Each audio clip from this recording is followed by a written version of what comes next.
Your brain sees a cheeseburger for $12, and it thinks reasonable. So you add fries, you add a drink. The subtotal says 18 bucks, still reasonable. Then you hit checkout, and the screen basically slaps you. Service fee, $3.99, delivery fee, $2.99, tax $2, $50, tip, $5, final total, $32, $48, and suddenly you are staring at your phone thinking, how did a burger turn into a $32 regret? Most people blame the delivery fee. But that is not the real theft. The real theft happened before you even added the burger to the cart, inside the menu itself. And once you understand that, food delivery apps stop looking like a service and start looking like what they actually are, a middleman that feeds on your exhaustion. Because the app does not make money when you browse. It makes money when you surrender, and it is designed to make surrender feel normal. So let's break down why delivery apps feel cheap at first, and why they get expensive at the last second. The secret is what I call ghost inflation. Menu inflation that does not show up as a fee. Apps like DoorDash and UberEats charge restaurants a massive commission on each order, commonly in the 20% to 30% range. Sometimes more depending on the deal. That commission is not paid by the app. It is paid by the restaurant at first, but the restaurant cannot just lose 30% and survive. If a restaurant sells a $10 burrito in store, and the app takes 30%, the restaurant does not get $10, they get $7. Ingredients did not get 30% cheaper. Labor did not get 30% cheaper. Rent did not get 30% cheaper. So the restaurant does the only thing it can do. It raises prices on the app. This is why the order feels reasonable while you are building it, because the pain is hiding in the base prices. You are paying a premium on the food itself, before any fees show up. Do a side-by-side comparison one time and you will never forget it. Look at a restaurant's in-store menu or their own website menu, and then look at the same items inside the app. Example numbers just to illustrate. In-store menu, burrito is $10, app menu. Same burrito is $12, $50, that is a 25% markup on the exact same burrito, before service fees, before delivery fees, before tax, before tip. So when someone says, I paid $8 in fees, they are missing the bigger cost. They already paid the lazy tax inside the menu, and then they got hit again at checkout. It is a two-sided squeeze, and it gets worse. Because the app's interface is built to make you ignore the squeeze until you are already committed. That is where the psychological traps come in. Trap number 1, the sunk cost funnel. This is the most effective one because it turns your time into a weapon against you. You open the app and start scrolling, you pick a place. Then you second guess it, you compare 2 places, then 3, you start customizing. No onions, extra sauce, add a side, switch the drink, maybe dessert. 15 minutes pass, now you get to checkout, and the total is insane. $35, $42, whatever it is. Logically, you should close the app, but your brain says, I already invested 15 minutes, I'm hungry, I do not want to start over, just pay it. That is the sunk cost fallacy.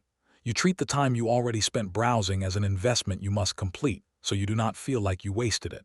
And the app counts on 2 things right here, your hunger and your fatigue. Hunger reduces patience. Fatigue kills math, so the funnel works like this. Get you browsing, get you customizing, get you emotionally committed. Then reveal the full price at the end when your brain is least likely to fight back. This is why the order feels cheap at first, and expensive only at the last second. The last second is when you are weakest. If you have ever said, whatever, I'm just going to do it, while staring at the checkout screen, that sentence is the sound of the funnel closing. Trap number 2, the free delivery subscription, Dash Pass.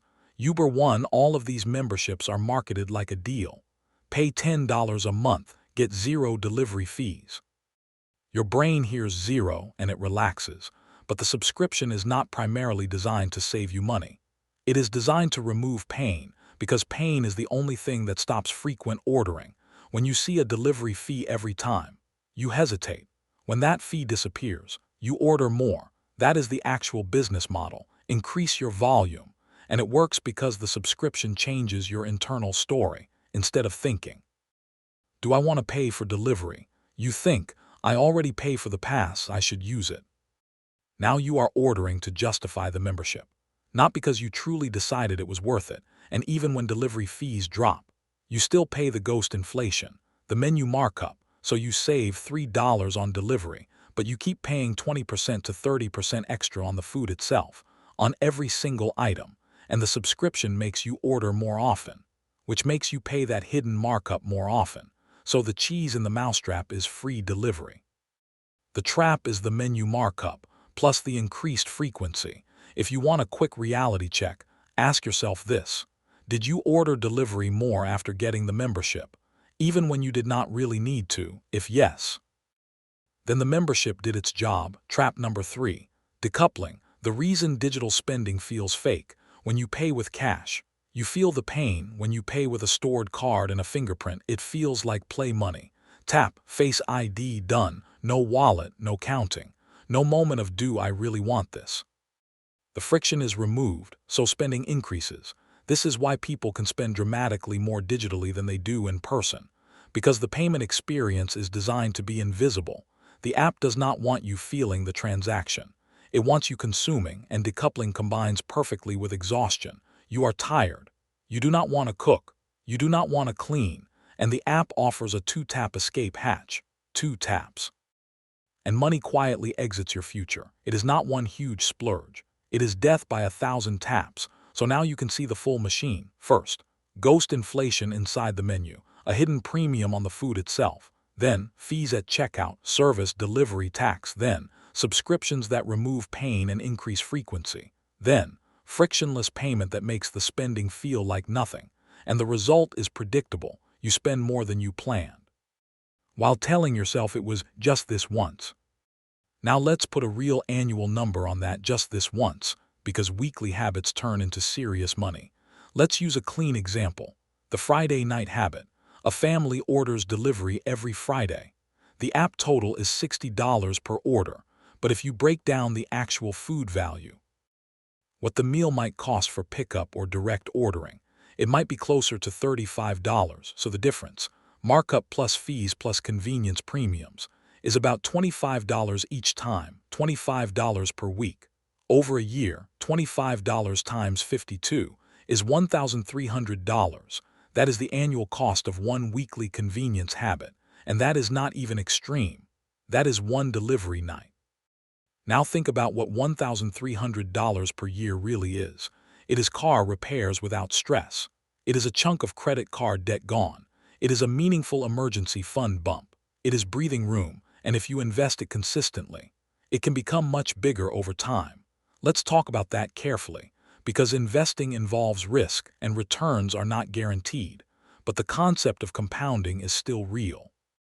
If you save $1,300 every year and invest it in a diversified long-term way, for example, a low-cost index fund approach, depending on your risk tolerance and time horizon, over 20 years it can grow into a large number, using an 8% average return assumption as an example, not a promise. $1,300 invested every year for 20 years can land around $60,000. Again, markets fluctuate, and real outcomes vary. But the point is undeniable. The delivery habit is not just expensive today. It is expensive because it steals future compounding. So that cold burrito and soggy fries did not cost you $40. It cost you a down payment level number over time, because you paid a premium repeatedly, and you lost the chance to build. And the app is counting on you never doing this math. Now what do you do with this? Because I am not going to tell you never order delivery again. That is unrealistic, and it is not the point. The point is to stop letting the app turn ordering into a reflex. You want it to be a decision. So here is the simplest challenge that changes everything. Open your delivery app today. Pick one restaurant you order from a lot. Compare the price of your favorite item in the app to the restaurant's actual website or in-store menu price. Do not guess. Look, once you see the difference with your own eyes, you cannot unsee it. And then make one small change that makes a big difference without requiring superhuman discipline. Delete the shortcut from your home screen, not necessarily the app, just the shortcut, because right now, the app is too convenient. It sits on your home screen like a candy bowl on your desk. You do not even decide, you just tap. Removing the shortcut adds friction. Friction is good. Friction forces a pause, and the pause creates a choice. And once ordering requires effort, You naturally reserve it for times it is actually worth it. Sick days, true emergencies, a planned treat, not random fatigue, make laziness expensive again. Because the entire business model is built on making laziness feel cheap. Now let's recap the truth in one clean chain. Menu prices are inflated, often by 20% to 30%, because restaurants are covering commissions. That is ghost inflation.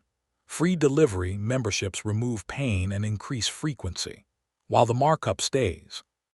Frictionless payments decouple you from the money, so your budget bleeds quietly. You are not just paying for delivery, you are paying a hidden premium on the food, and then paying fees on top, and then getting psychologically cornered at checkout by hunger and sunk cost. So do the comparison once. Delete the shortcut, and take back control. And I want you to tell me in the comments, what was your biggest checkout shock total recently? And what did you think it was going to be before you hit checkout?